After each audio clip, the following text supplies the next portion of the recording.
Are you feeling stuck because you're comparing your business to somebody else's?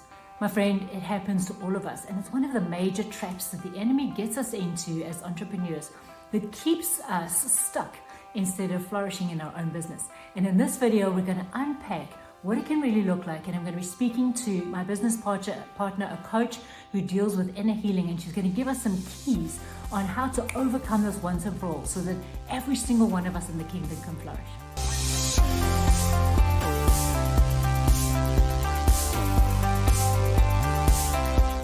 Hey there, I'm 𝙤𝙤𝙫𝙨 Berg from AccomplishYourPurpose.com, and on this channel we love giving practical advice and practical examples of what it can look like to walk through everyday life with Jesus, hearing Him, talking to Him, getting His wisdom and actually implementing it into everyday life. So if you're new here, consider liking and subscribing, and let's share this video. Let's encourage others on the journey too. So hey there, Sabrina. Hi. So everyone, this is my business partner, Sabrina. We have been, we've had a coaching business for many years. Both have decades of experience of walking people through inner healing journeys and what it can look like to swap the lies that the enemy's trying to get us to believe and replace them with the truth of what God says instead. So I thought I'd have Sabrina with us today because we're talking about this topic that affects so many of us, of what it can look like to compare ourselves. And Sabrina and I were talking to, that's one of the major things that comes up in inner healing sections, is this comparison with each other. So share a little bit with us about what they can look like in a typical session.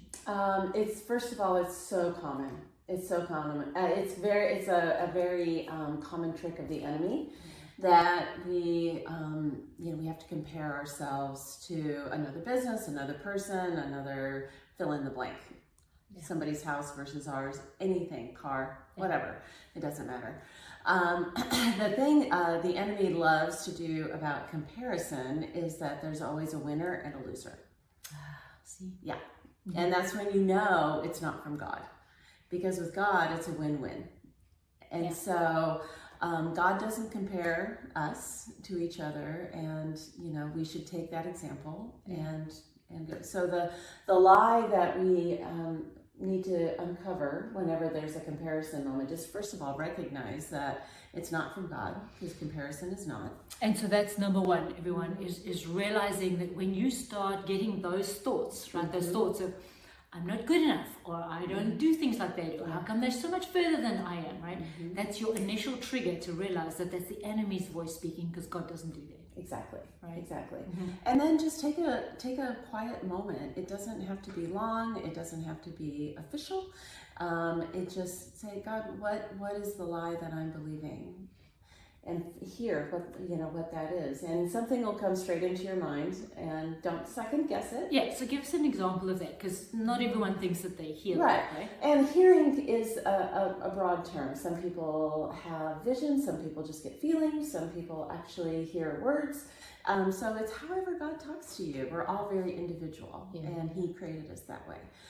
And just knowing that He wants to say something, right? He wants to let you know what He has to say about the subject. So just knowing that, it's like, okay, the first thing I hear, it's going to be God, because He wants to talk to me. Yeah, exactly. Okay, so we've identified that this is the enemy speaking, and then we can ask God, what's the lie? What's the lie? And for example, a common lie is, I'm not good enough. Okay, yeah.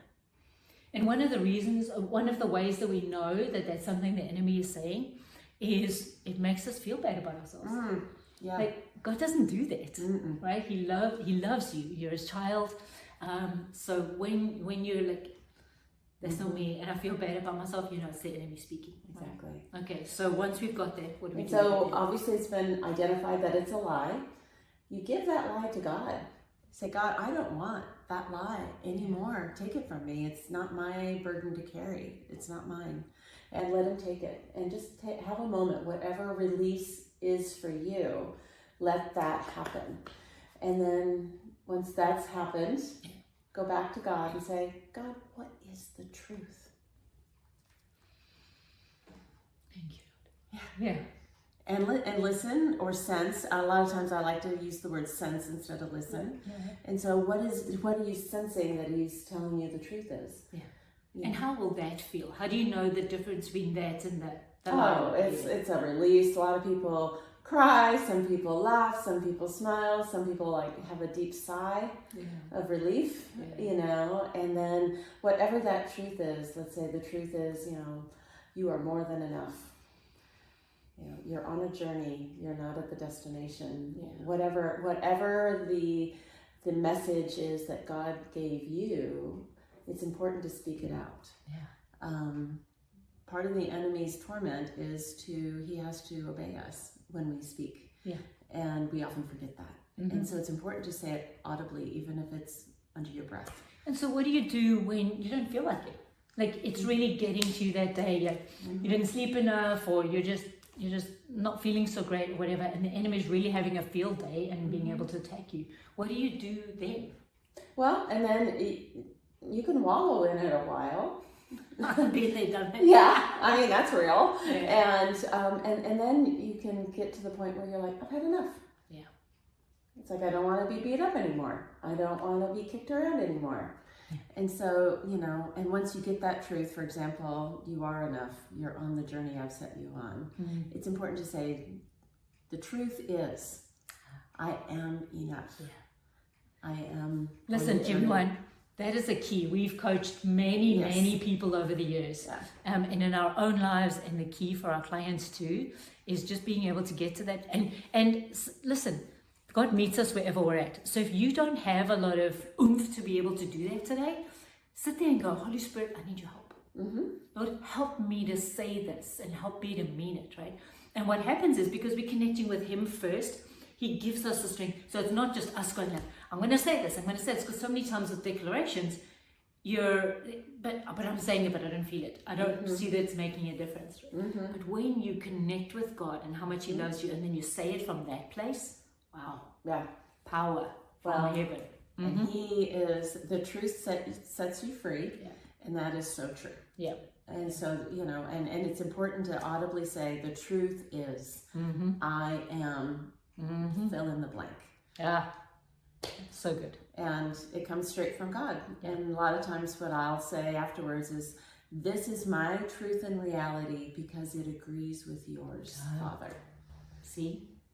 And my friends, if you need to do that 100 times a day, it's okay, right? This is all part of the journey.